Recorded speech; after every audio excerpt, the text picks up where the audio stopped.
Hello, welcome, and thank you for joining me for another Crafts with Katie.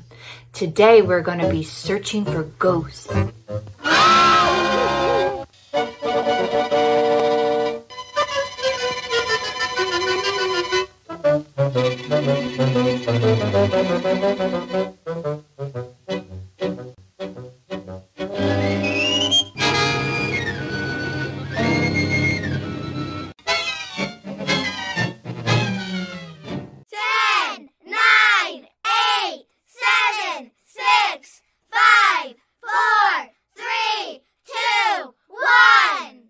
Now, that brain that you gave me, was it Hans Delbruck? No. Would you mind telling me whose brain I did put? And you won't be angry? I will not be angry. Abby someone. Abby someone. Abby who? Abby Normal. Abby Normal. I'm almost sure that was the name. Hello, welcome, and thank you for joining me for another Crafts with Katie. Today we are going trick-or-treating.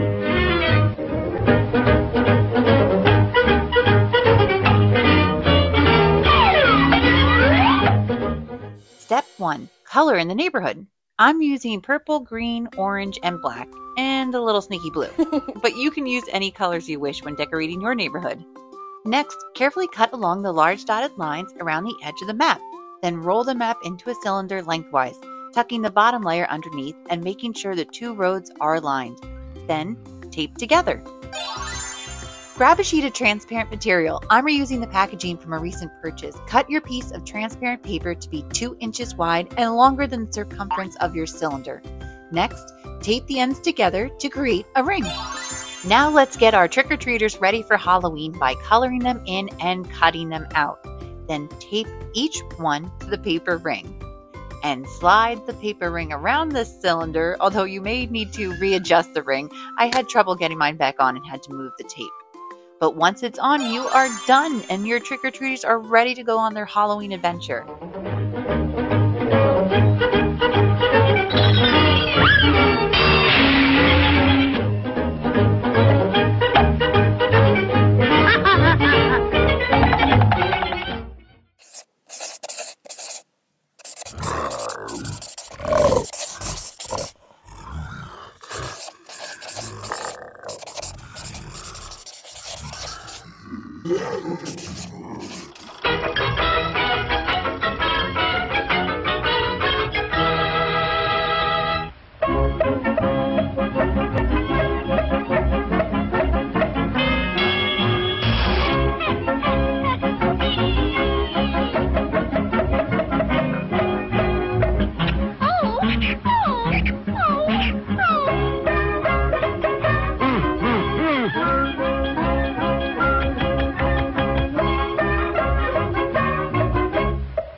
Hello, welcome, and thank you for joining me for another Crafts with Katie.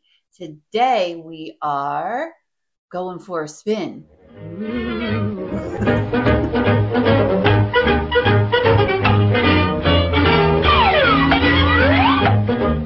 For this project, you will need scissors, hole punch, glue, string, and crayons or markers. Let's begin by coloring in the sets of Halloween scenes. Each set features an A side and a B side. Once you have finished coloring both sides, you can carefully cut out the circles. Next, place the circles back to back, ensuring that the images overlap neatly.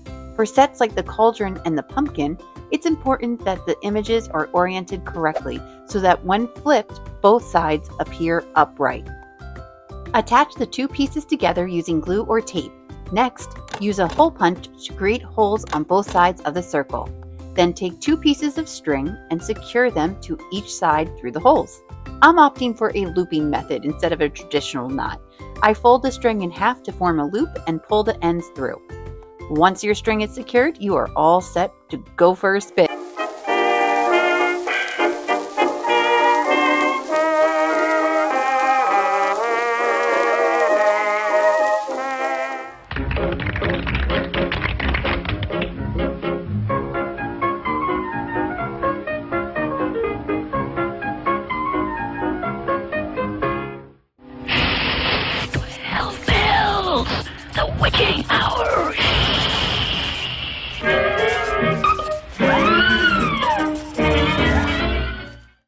Hello, welcome, and thank you for joining me for another Crafts with Katie. Today we are making flying bats.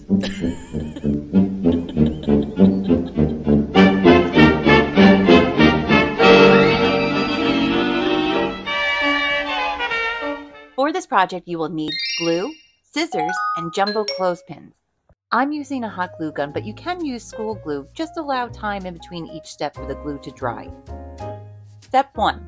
Cut out the bats in the black rectangles from the template. Be sure not to cut the instructions.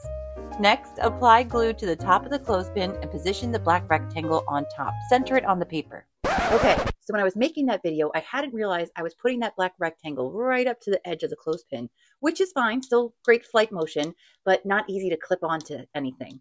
So if you just move it a little further back, closer to that spring line, then still great flight pattern, but now you can clip it onto things easily. That's it. That's my hot tip of the day. Oh, that's so cute. Now, fold the paper on both sides of the clothespin and secure it in place with glue.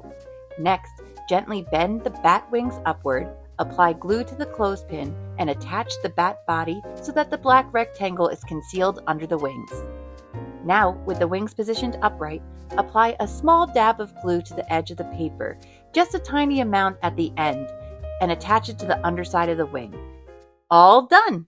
Simply open and close the clothespin to make the wings fly. Your bat is now ready to take off.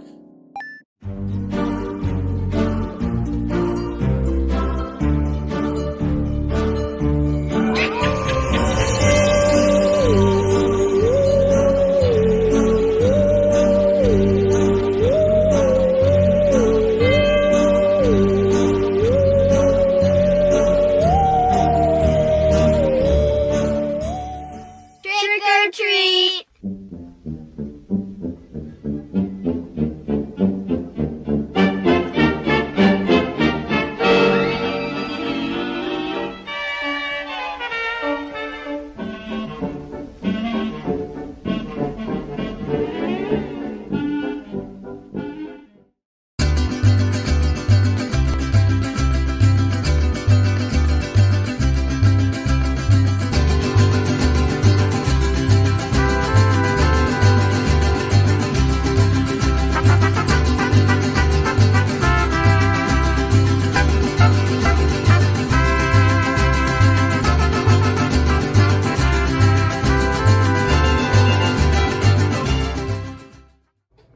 Ahoy, mateys, and thank you for joining me for another Crafts with Katie.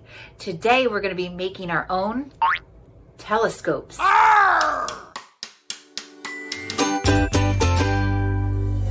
For this project, you will need a paper towel roll, a paper cup, plastic container, colorful paper, craft knife, markers, scissors, and glue. Let's start by cutting the plastic. Trace the top of your cup and cut out the circle. Now trace the roll onto the bottom of your cup and cut that out with your crafting knife. Cover your roll with a piece of colorful paper. Now let's draw a picture onto the plastic disc with markers. I'm making an island, but you can draw anything, a mermaid, a pirate ship, treasure. What else can you find out at sea? Glue your drawing to the top of the paper cup, and now you can see your drawing come to life. To finish your telescope, add glue to the bottom of your cup and attach the roll. Now you can decorate however you please. I added some gold tape and a few pirate stickers. And your telescope is done.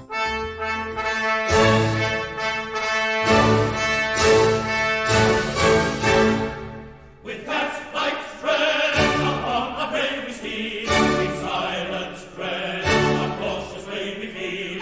No song at all, we never speak a word, a fly's foot forward in his stately herd.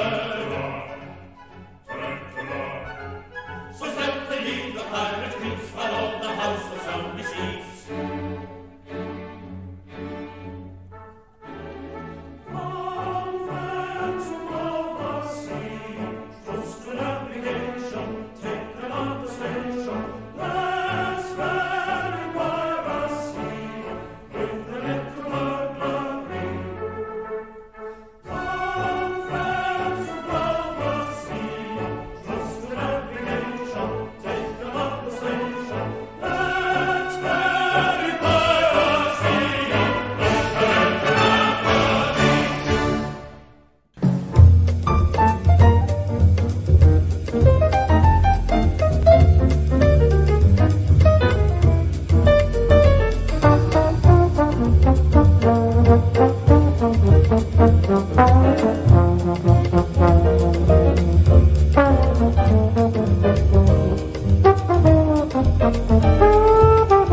Rampaging in an unsuspecting world.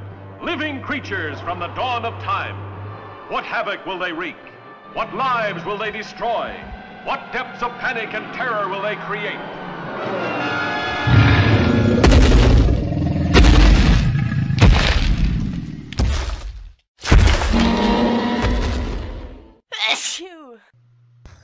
Get some tape. Thanks. Dinosaurus, the most amazing, astounding, astonishing adventure of them all, beyond anything your mind can imagine, never before seen on the screen.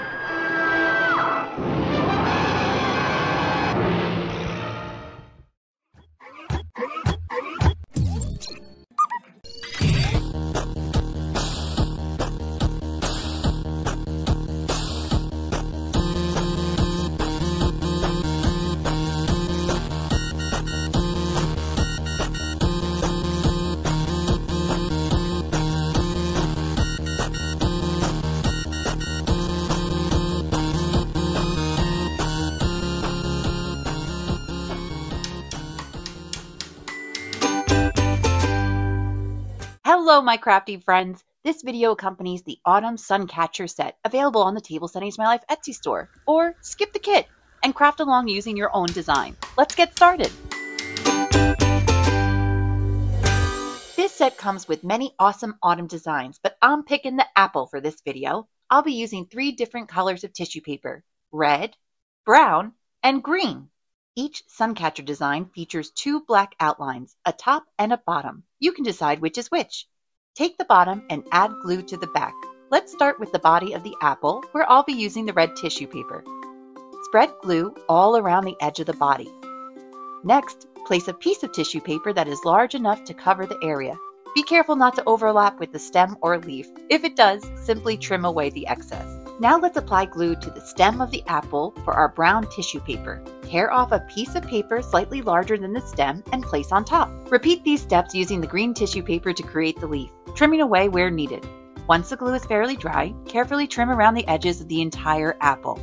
Now comes the real fun part. Tear a few pieces of each color paper and layer them over the design using glue. Just like in nature, the beauty lies in the imperfections, so feel free to position the paper wherever your heart wishes. Once you are satisfied with your work, the final step is to attach the top outline layer onto the apple, ensuring that all the edges are aligned as best you can. And that's it! Now go display your artwork proudly in your window and soak up the sunshine.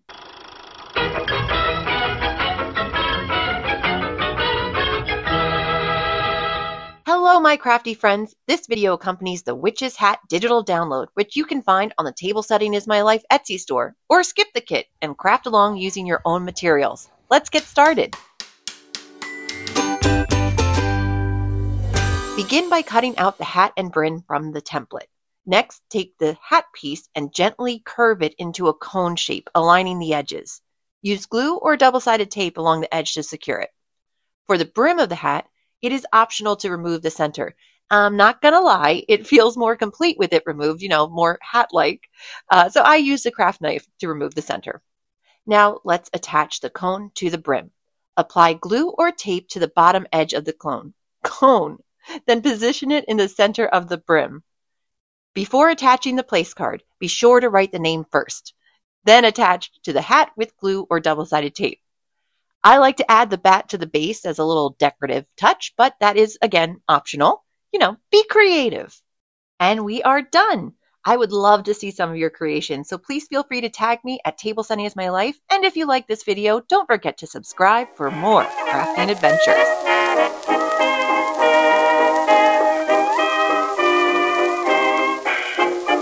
I'll play the piano for you.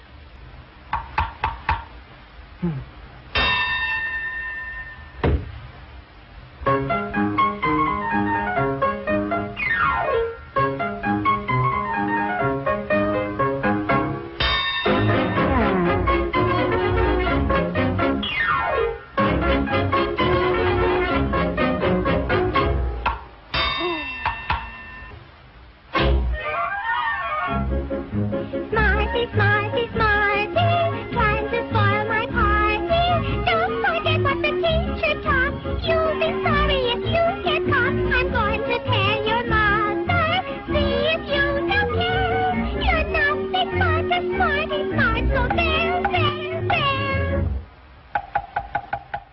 Welcome back, everyone. Today we are taking a look at day 5 of my 13 days of Halloween tablescapes. If you missed the first 4 days, you can check them out on my website or Instagram at Table Setting is My Life. Now let's go explore all the enchanting details.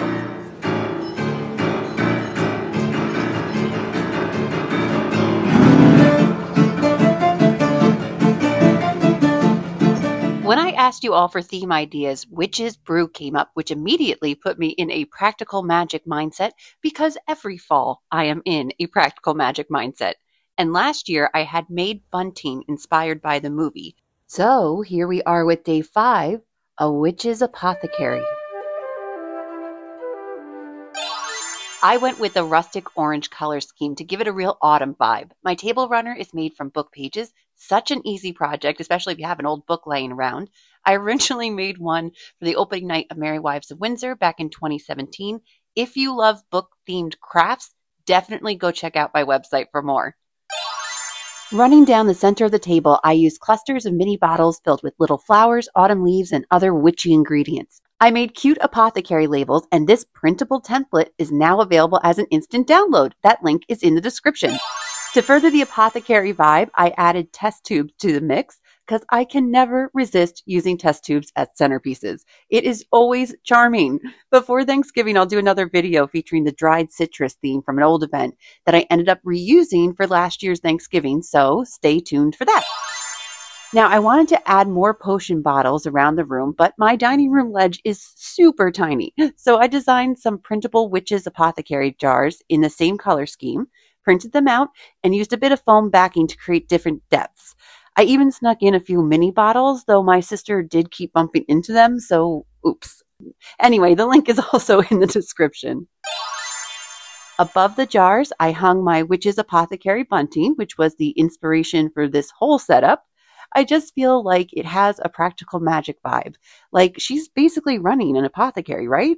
I love that movie. Anyway, lastly, for the centerpieces, I used my mini witch hat instant download, also available on Etsy.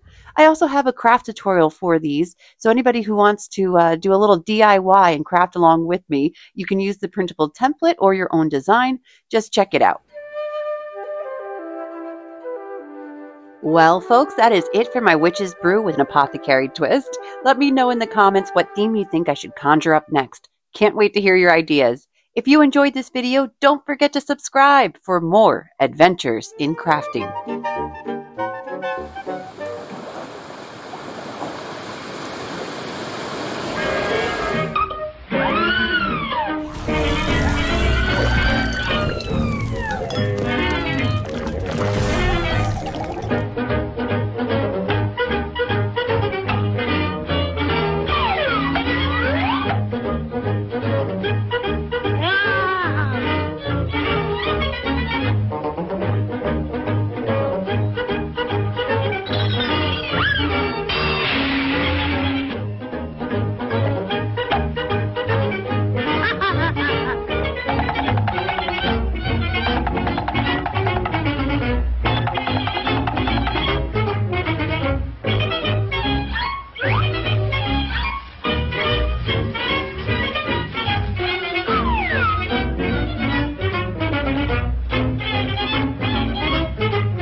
Hello and welcome back to Adventures in Crafting. Today we're taking a look back at my very first event as Two Rivers Events Associate 2016's Halloween Ball. We'll explore my favorite creations, the behind-the-scenes magic, and meet some of the amazing people who helped make it all happen. So stay tuned for a frightfully good time. Picture this, a vast empty building that needs to be transformed into a haunted vaudeville theater, and you have less than a few weeks to pull it off. Sounds daunting, right? Well, I can tell you, it was. In August of 2016, I started a new role and was tasked with transforming Two River into an abandoned turn-of-the-century theater. I knew I could not do it alone, so I organized multiple craft nights with TRT staff, committee members, and members of the community to produce the decor I needed.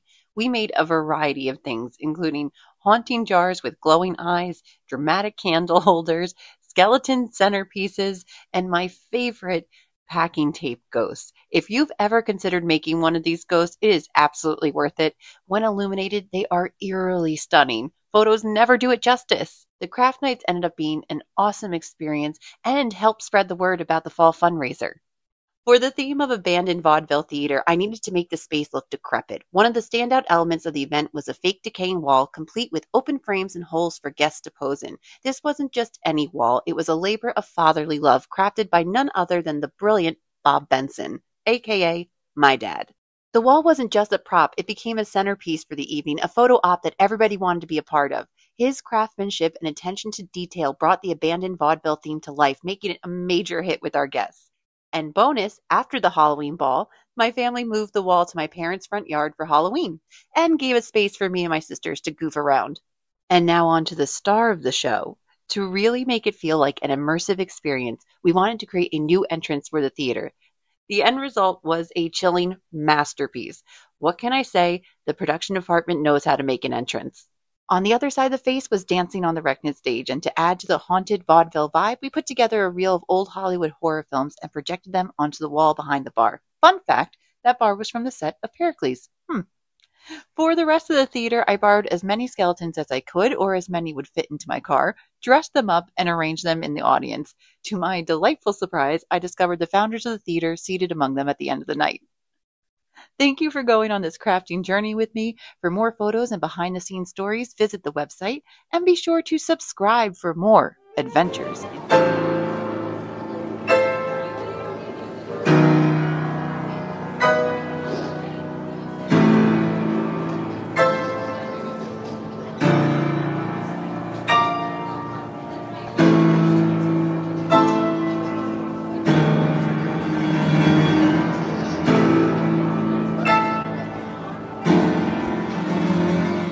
Oh, what a beautiful morning. Oh, what a beautiful day.